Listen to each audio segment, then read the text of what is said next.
Malaysia menjulang nama negara ke peringkat antarabangsa. So, jadikanlah untuk atlet-atlet muda di luar sana, jadikanlah Sukan C sebagai satu platform untuk anda pergi lebih jauh.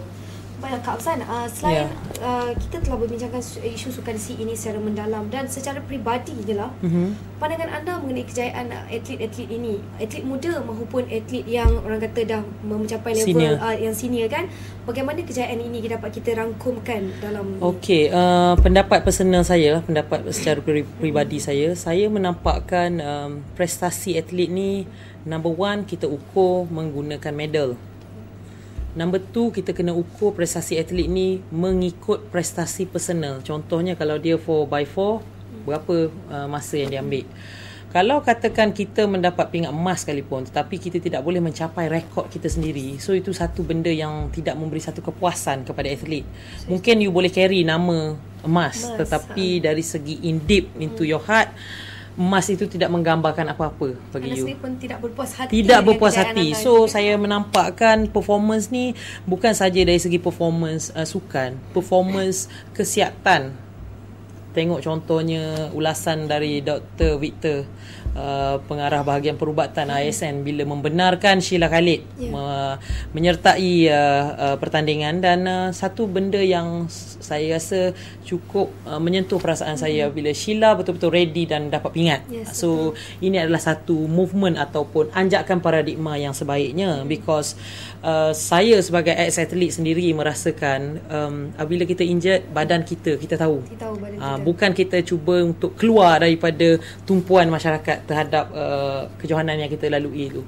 So inilah yang saya nampak satu peningkatan yang bagus, bukan sahaja dari segi pingat yang didapati, performance yang merangkumi performance sukan tersebut ataupun performance pada diri anda sendiri, kesihatan and so on. So itu yang boleh saya ulaskan. Justru saya rasa orang kata kejayaan atlet itu jangan kita ukur melalui berapa banyak emas yang kita dapat, tetapi pastikan kejayaan anda disusuli dengan rekod yang anda lakukan. Sebab itu saya rasa walaupun ada satu masa anda di atas dan kan ada satu masa nanti pelapis akan datang, akan buat anda rasa anda di bawah. So saya rasa yang paling penting sekarang ni, jadikan diri anda sebagai satu ikon untuk pelapis-pelapis. Jadikan rekod itu penting. Betul tak, Kak Azan? Betul.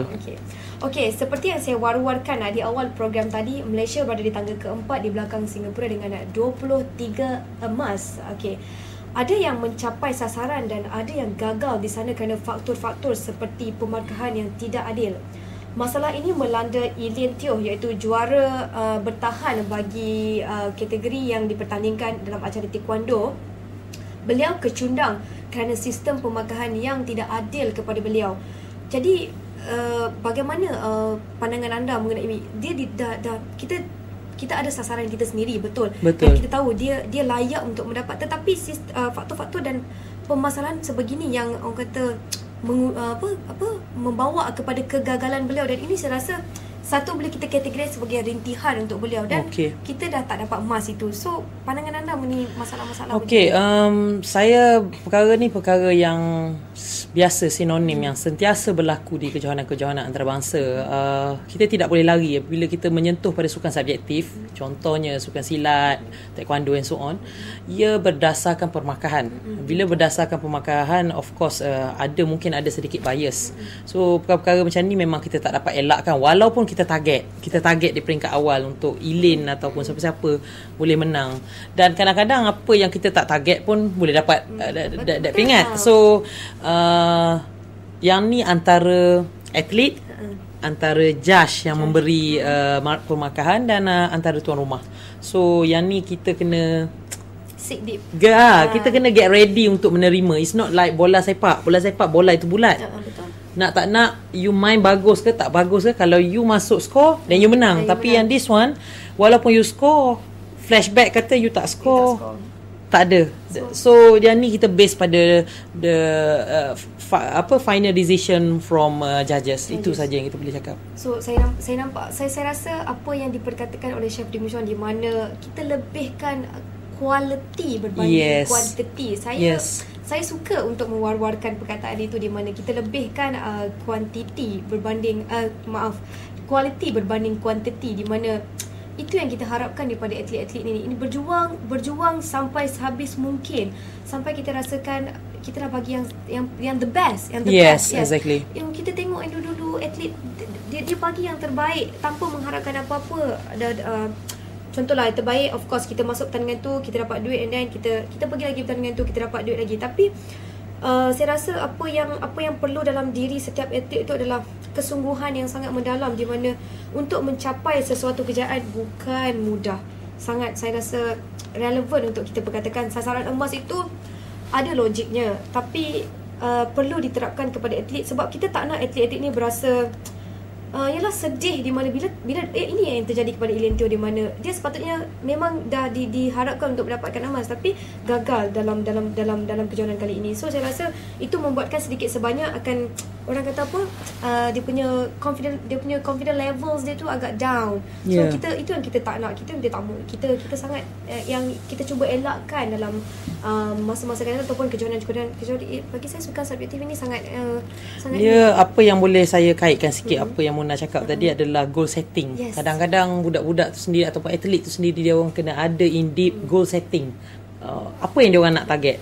Tidaklah boleh orang cakap MOM saja menetapkan goal setting tu ataupun MSM menetapkan goal setting. Ibaratnya kalau ibu cakap A, anak kena follow A, tetapi not go into deep. And mungkin salah satu benda juga yang tomahan-tomahan orang luar ni, satu benda yang sebagai atlet you kena admit, you tak boleh nak lari. Sama juga apabila kita mendapat satu kejayaan. Jangan apabila kita mendapat satu kejayaan, satu kekalahan, kita tanya, ini salah siapa? Tapi kita tak pernah pun tanya, apabila kita dapat satu kemenangan, ini angkara siapa? Orang-orang kat belakang ni yang sepatutnya kita patut bagi satu penghargaan jugalah. Bukan sekadar atlet tu sendiri. Siapa yang menaikkan atlet? Jurulatih, sport scientist and pentadbir sukan yang berkenaan. So itu yang saya nampak mungkin di Malaysia kita masih di belakang. So saya harap penonton-penonton di luar persepsi tu boleh dibuang, dan of course kemenangan, kekalahan mesti ada puncanya. Betul kata Cik Abdul tadi. Saya rasa kalah kita tanggung bersama dan menang kita tanggung bersama. Kita kongsi bersama-sama apa yang atlet kita rasai. Of course orang di luar sana mungkin tak faham. Mungkin bila kalah kita salahkan atlet, tapi kita kena tahu, kita seek deep, kenapa kekalahan itu terjadi dan kenapa kemenangan itu kita per atlet. Itu tadi idea dan pandangan dari Cik Wan Ramzan kita selaku peminat sukan dan penggiat sukan tanah air. Terima kasih kerana sudi datang di studio kami pagi ini berkongsi pandangan anda. Kami di ASN mengucapkan selamat maju jaya kepada atlet yang masih mencari sinar pingat emas di sana. Majulah sukan untuk negara. Kita jumpa lagi.